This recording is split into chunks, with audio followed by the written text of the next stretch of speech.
Hey everybody, thanks for checking out this video. I'm JC. Mesley. We're J&E Eclectics, and in this video today we're going to tell you all about how and why I left my six-figure job to start our custom apparel business from home. Stay tuned. So I'll go back to just my background really quick. So I did spend 8 years in the Army. I joined the military as a medical specialist. I wanted to be a medic. I actually reclassed and did preventative health for dental, thinking when I get out of the military, I'm gonna pursue a medical education. I want to be a dentist. You know, that was a passion at the time. I really enjoyed helping people from a healthcare standpoint.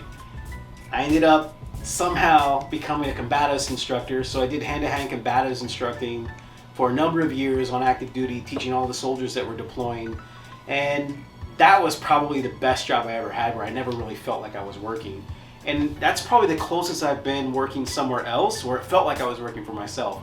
All I had to do was wake up, hit the gym, teach people how to punch each other in the face or not get punched in the face, and that was really exciting. But getting out of the military, finishing 2 degrees in healthcare, I looked at operations and management and business as something I wanted to get into. Still thinking maybe the healthcare side of things. Got my MBA in operations, and then I got picked up by a Fortune 5 company, and that's where I met my partner. That's where I met Esley. So we actually worked together in a warehouse on night shift. I was the only leader, and I don't want to say I wasn't a real leader, air quotes, but there were no senior leadership in the building at nights. It was just us. So Esley's running the learning team. He's teaching me all these different pieces of equipment, the ins and outs of different aspects of that business, and I'm a brand new manager with no partner, no leader myself telling me what to do, because they were hired but they had their own story. They never actually showed up for the first 3 months. So it was a crazy kind of trial by fire, and that's where our friendship really formed and began. And I've always had like this, I want to work for myself, want to be my own boss mentality. And throughout the years we've spitballed different ideas, and really when the pandemic hit is when everything changed for us. So having to come home from the office and having a secure 6-figure job was great. But having a 5-year-old whose daycare was shut down because of this pandemic, whose mother is a nurse, and we're separated, I knew, all right, I'm probably gonna have to be the one to bite the bullet and stay home and take care of my kid, and that's gonna be great. But as soon as I got home and I couldn't go back into the office because of the pandemic and I had to be home with my child, I started wondering, what if things don't go back to normal? What if I can't get back into my regular 9 to 5? And what if this pandemic is actually worse than they're telling us, right? So at first it was stay home for 2 weeks, you know, we're gonna watch the swell or the curve flatten out and everything will be fine. 2 weeks turned into 4, turned into 6, I'm still at home. And I don't wanna say it was a panic, but I've heard someone say before that if the pandemic, if quarantine didn't wake the hustler in you, you didn't have it.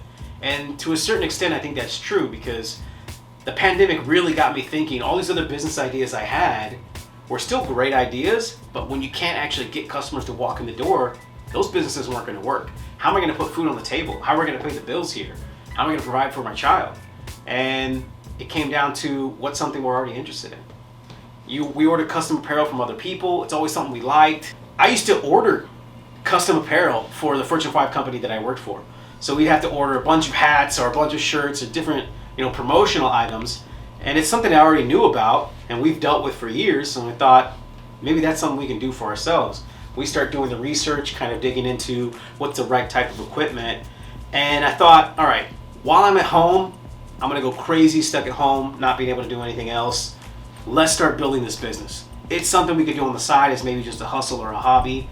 And immediately the idea just snowballed into, instead of just a hustle or a hobby, how can we make a business? So this machine right here, the OmniPrint 330 TX Plus or Freejet 330 TX Plus, that's a $25,000 printer.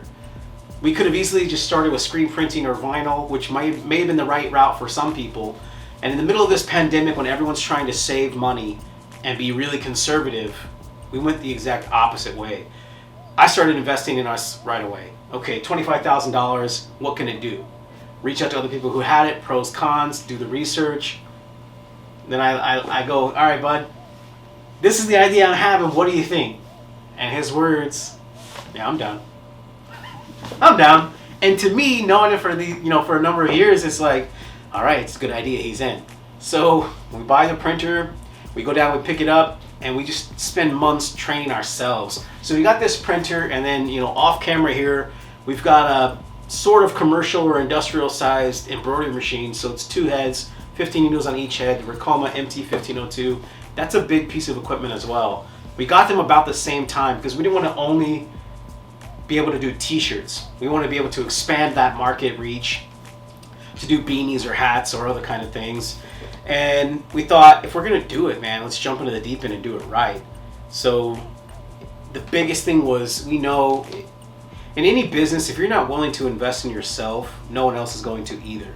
So taking that plunge and spending that money up front was very scary. But at the time, I had that safety net of a 6-figure job. So it's okay, buy the equipment, I'm gonna go back to work, right?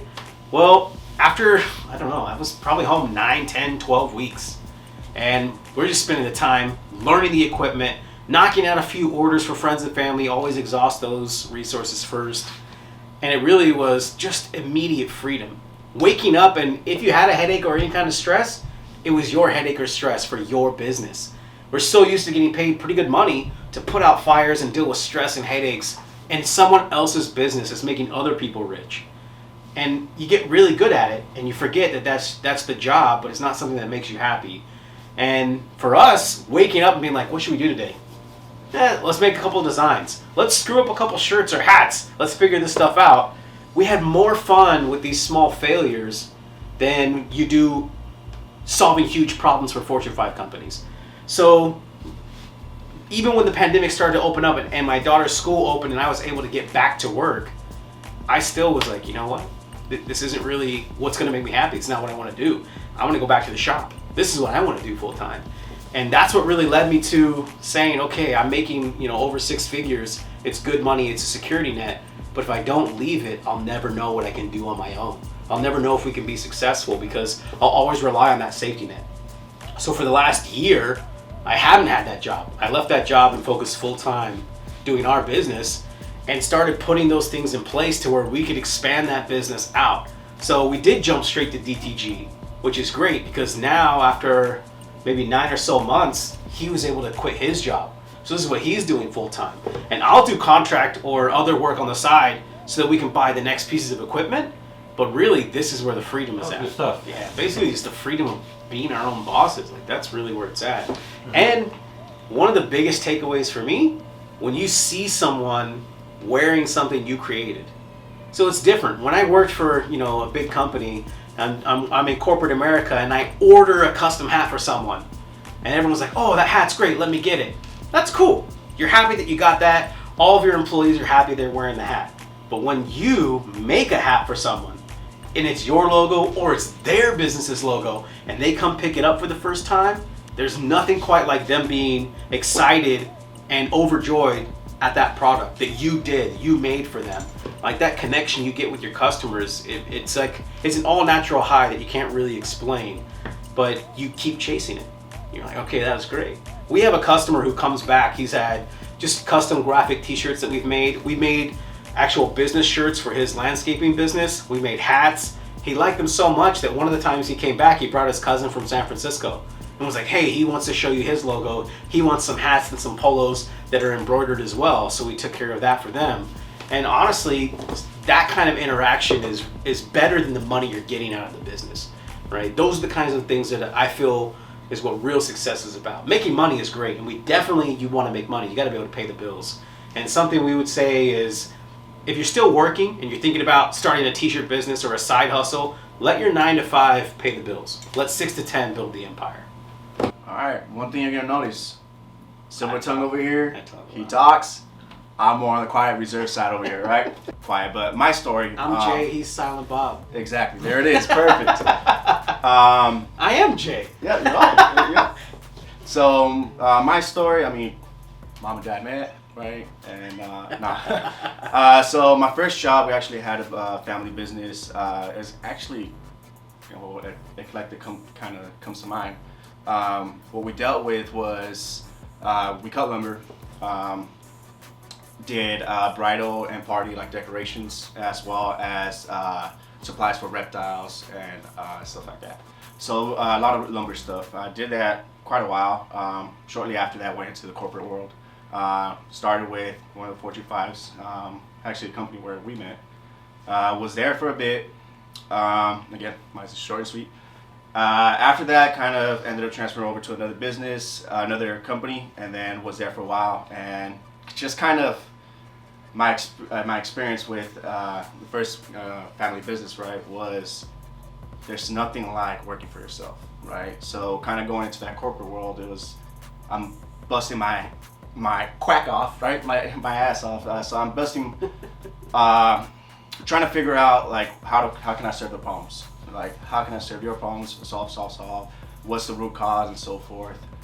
So I'm very analytical. So I see a problem, I want to know how it happened, how do you resolve it, and how can we prevent that from happening again? Which is perfect, because when I see a problem, I want to fix it right away. Yep. So yeah. So kind of that's my mindset, and with being in the corporate world, I just kept coming across issue after issue, and it's like, all right, here's a solution, what's the next problem? Next thing you know, it's a rinse and repeat, same problems, same issues, and it's like, all right, in my head at that point, it's like, we have the same leaders, how aren't they learning? Yeah, that's the biggest headache we would run into, right? Yep. What? Wait, didn't we fix that 2 months ago? Exactly, and it happened again. And you get to the point where it's like, am I the only one that actually cares about making this place better? Yep. I'm working my butt off here every day. And when you have a team of associates and you train them, it shows. But it's always the other man. Like, people don't talk about it. It's other managers. Not all leaders are created equal. And when I first joined our first company, I knew right away, this guy needs to be in leadership. And he wasn't. He was a support team. But he was the one taking me around, showing me all these departments. And I'm a manager, and I'm just like, hey man, you want to be a manager? He's like, nah. I'm like, no, I'm going to make you a man. We're going to get there. And he wouldn't do it. He wouldn't do it for a while. Finally, I got him in there, right? But he sees the same things. Like, okay, we're going to work. Our teams are thriving. They're doing great. But what are these problems in the rest of the business? Like, why aren't they growing? And those are things that now we get to put our two brains together in our business and say, okay, well, we know what not to do. And we know not to be afraid of mistakes that we make, because we'll learn from them. And that's the biggest headache when we're somewhere else, when you see that they keep making the same mistake. Yep. I mean, I always say I don't believe in mistakes. If something happens, it's just an opportunity to learn and grow. If it happens again, it's not a mistake, it's a choice. You're choosing to keep going down that path. And at some point, for both of us, the light bulb just clicked that I don't want to keep putting up with, I don't want to say that level of stupidity, but I don't want to keep putting up with that level of apathy, I guess. They just don't care. Mm-hmm. They're there to collect a paycheck, not there to make other people's lives better. And I think that we got into a unique spot where we did great in those corporate situations, but now we're going to be able to do the things we actually care about in our business. So one of the things we hope that people will get when they come to this channel is knowledge out of these videos. If we screw up, we're not going to hide that. We want you to see it. And then, like he said, he's going to analyze the hell out of it and figure out, why did we screw that up? We're going to tell you guys what it was, so that if you're at home trying to do these things yourself as well, you can avoid the mistakes that we might make. Because we're for sure doing our research and watching other people screw up. And then sometimes we screw up on purpose. We want to know, what happens if we forget to do this? So you're going to see a lot of that in our content. Hopefully not a lot of screw ups. Hopefully a lot of really good stuff. But we want you guys to see those things too, because that's what made us better. That's why we spent the first 3 to 4 months not worrying about making a sale. And I know that's going to sound crazy to people. People want to make money, right? We were more worried about learning this equipment. It's a lot of equipment for 2 people to figure out on their own. And in the pandemic, they're not sending technicians to the house to teach you. So it's a lot of virtual calls, trying to figure that kind of stuff out. And we really want to be able to share the journey, like how we started. We're at home right now, and hopefully people are looking back on this video, oh, this is when JC and Esley were stuck at the house. And you're looking back at this video in the future because now you're seeing our new warehouse setup or something like that. That's really what we're hoping for. We want you guys to follow our journey, follow what we're doing with our business, get some cool ideas for t-shirts and hats and just custom apparel, and tips on how you guys can go out, market yourselves, and get that business in, start making that money. And then hopefully you learn with us, and we all grow together. Having that freedom and being your own boss, there's really nothing like it. So hopefully you guys are getting valuable insight into what led me to leave that six-figure job, that safety net, and really venture into the scary unknown in the middle of a quarantine and start our own business. And if you like that content, like, subscribe, follow us on this journey, because there's going to be so much more information we're going to be able to share with you guys moving forward, and you'll get to see how we progress, how we grow. And if you need stuff, you want some cool swag, you need a custom shirt, hoodie, hat, whatever it is, we've got it. Hit us up on Instagram at J&E_Eclectics, or you can order through our website at www.jeeclectics.com, or just hit us up with a comment. If you've got any questions about our backgrounds, what we're doing now, the type of equipment we've got, or there's something you want to see us do, leave it down in the comments. We'll hit you up.